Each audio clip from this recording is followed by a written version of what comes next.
Hiba was a quiet, soft-spoken girl, one of those people whose presence felt peaceful even when they said nothing.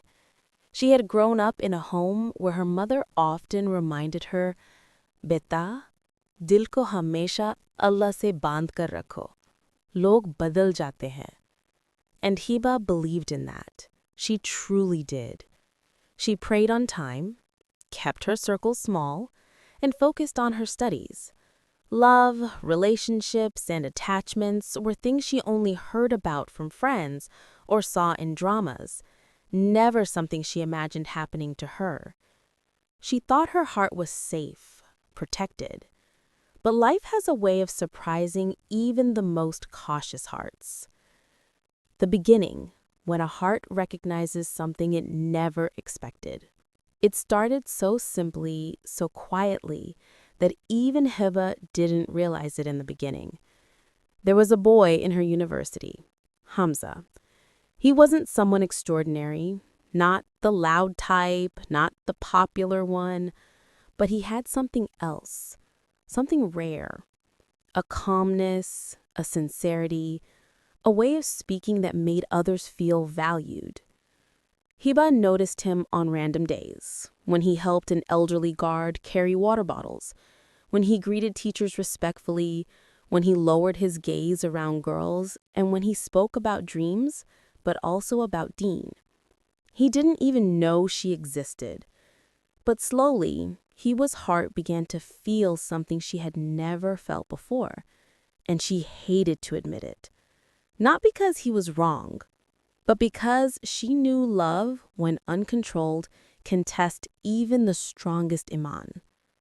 She tried to ignore it. She tried to distract herself. She increased her prayers. But love doesn't listen to logic. As your shared quote says, "Mohabbat kar wani ya soch samajh kar nahi hoti, dil se hoti hai." And Hiba had no control over this feeling anymore. The conflict. When love becomes a storm inside. One day while leaving class, Hiba accidentally dropped her notebook. Hamza picked it up and handed it to her with a simple smile. That's it. No conversation, no long stare. Just a moment. But that moment felt like her heart had taken a deep breath for the first time. That night, for the first time in her life, Hiba cried in sajda, "Ya Rab, why is this happening? Why is my heart slipping away? If this feeling is not good for my Deen, take it away. And if he is written for me, then keep my heart clean." Her dua came from a place of sincerity and confusion. Because she wasn't someone who wanted a love story. She wanted a halal life. If she ever loved someone, she wanted Allah to be a part of it. The realization, when Allah shows the heart its own truth. Days passed, and Hiba slowly realized something powerful. She didn't love Hamza because he was handsome or charming. She loved him because he reminded her of the qualities she prayed for.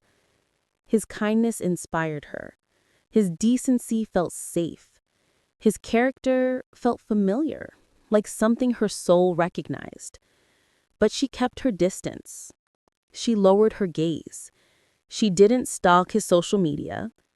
She didn't try to bump into him accidentally. She respected her love by respecting Allah first. Because real Islamic love is not about having someone. It is about trusting the one who controls hearts. The turning point. When Allah opens a door you never expected. One afternoon, during a class discussion about future goals, Hamza said something that made her heart freeze. He said, "I want to build a life where my wife feels peace.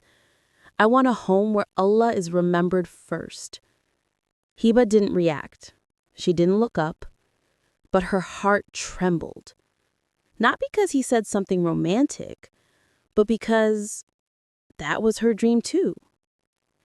That night, Hiba made a dua she had been scared to make. Ya Allah, if this feeling is pure, keep it. If it is not written for me, let it fade without breaking me. She finally surrendered her heart completely. The wisdom. Why love remained. Love stayed in her heart not because she wanted it to, but because it came with purpose. It changed her. It humbled her. It brought her closer to Allah. As your second image's message beautifully says, when a person becomes the mirror of your own heart, your soul recognizes them before your mind does. Then love doesn't leave, because it becomes a feeling, not a desire, a lesson, not a weakness. And for Hiba, that love became a whisper of hope, a reminder of patience. She didn't chase him. She didn't confess. She didn't rush fate. She waited for Allah to unfold the story. Because real Islamic love is not about having someone. It is about trusting the one who controls hearts.